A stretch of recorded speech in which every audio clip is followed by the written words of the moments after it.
జీ5 ఉండగా మీ favourite TV shows ని మీరు అస్సలు మిస్ అవ్వలేరు. Complete free. శత్రువులకైనా మేలు జరగాలనుకునే మనస్తత్వాలు మనవి. అలాంటిది మనవరాలకి కీడు జరుగుతూ ఉంటే కళ్ళప్పగించుకుని చూడ్డం ఏవైనా బావుందా? లక్కమాంబ, చెప్పాలనుకున్నదేదో సూటిగా చెప్పు. ఆ అజయ్ ఎలాంటివాడో తెలిసింది. గుండెల్లో పెట్టుకొని వాడైనా పర్వాలేదు కాని గుణం లేనివాడికి ఈశ్వర్నిచ్చి ఎలా పెళ్లి చేస్తాం చెప్పండి?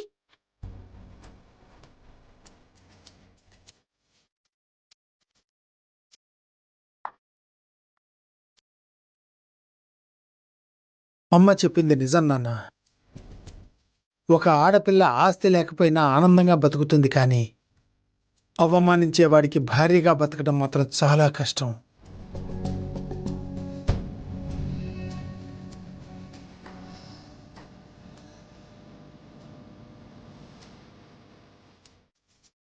ఈశ్వరి మీద మీరు ద్వేషం చూపించినా మీరు కూడా ఈశ్వరి మంచే కోరుకుంటారు కదా మావయ్య.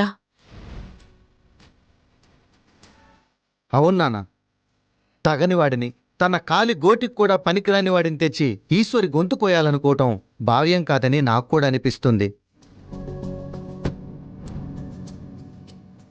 ఏమంటారు మావయ్య గారు?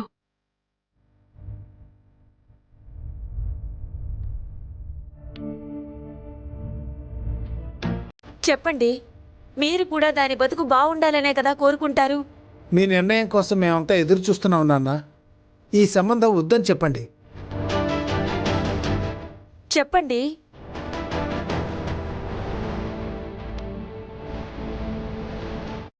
ఈశ్వరి,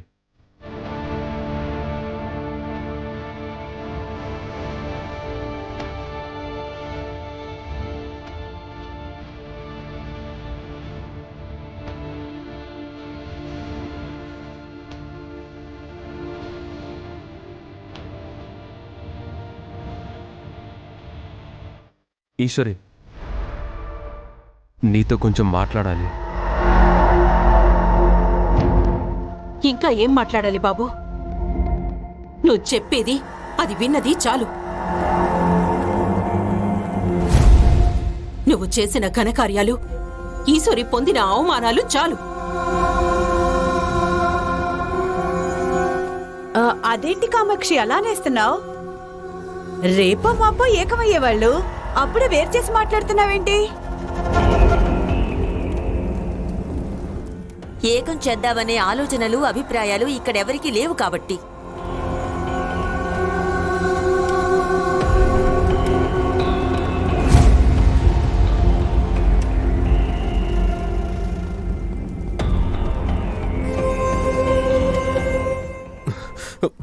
నన్ను క్షమించు ఈశ్వరి, నన్ను క్షమించు.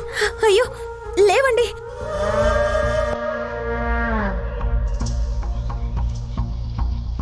నువ్వు ఈశ్వరిని క్షమించావా? అవునాంటీ, ఒక రాత్రంతా ఈశ్వరి ఒక పరాయి మగాడితో రాజేశ్వరి విలాస్లో ఉంది.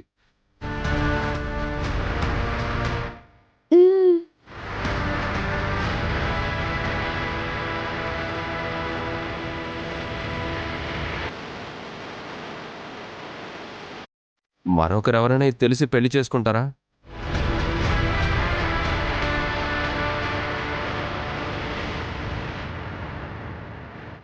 నాకు తెలిసిన పెళ్లి చేసుకోవడానికి సిద్ధపడ్డాను. అంటే నేను క్షమించినట్టే కదా.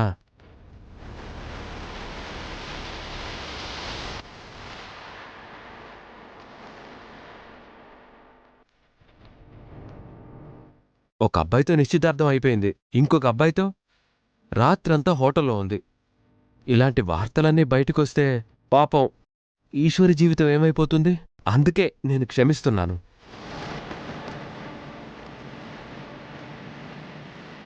ఇన్ని జరిగాయని తెలిసాక ఇంకెవరైనా ఈశ్వరి మెడలో తాళి కడతారా?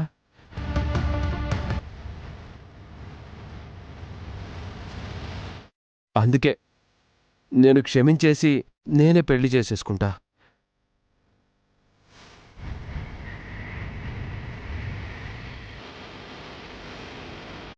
దగ్గరలోనే ముహూర్తాలున్నాయంట. త్వరలోనే పెట్టించేయండి తాతయ్య గారు. మళ్ళీ నా మనసు కూడా మారిపోతే ఈశ్వరిని మనువాడ్డానికి ఎవ్వరూ ముందుకు రారు.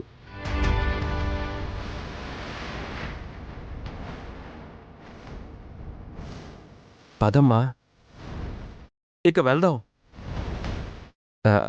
ముహూర్తాలు పెట్టి ఫోన్ చేస్తారులే. వెళ్ళేస్తామండి. ఆ ముహూర్తాల సంగతేదో త్వరగా చూడండి.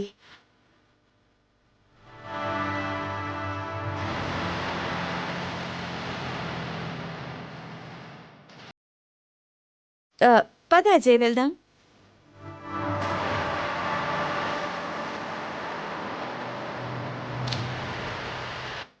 ఆ తల్లి కొడుకుల మాటలు పట్టించుకోకండి. వాళ్ళు పట్టించుకోవాలి. అయినా అబ్బాయి చెప్పే దాంట్లో నిజం ఉంది కదా. అది కాదు మామయ్య గారు, మేము మ్మ్. మన మాణిక్యం మనకి మెరుస్తూనే కనిపిస్తుంది కామాక్షి.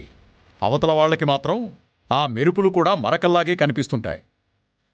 ఆ మరకల్ని అందరూ వేలెత్తి చూపించకముందే మనం జాగ్రత్త పడాలి. తాతయ్య, ఇంకొకసారి ఆలోచించండి.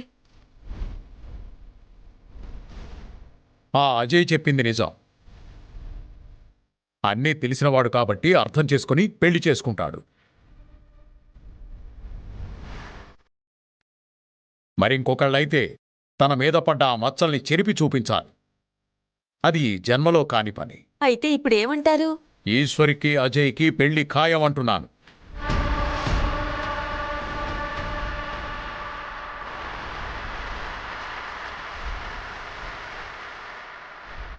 త్వరలోనే ముహూర్తం పెట్టి తన్ని అత్తారింటికి పంపేద్దామంటున్నాను.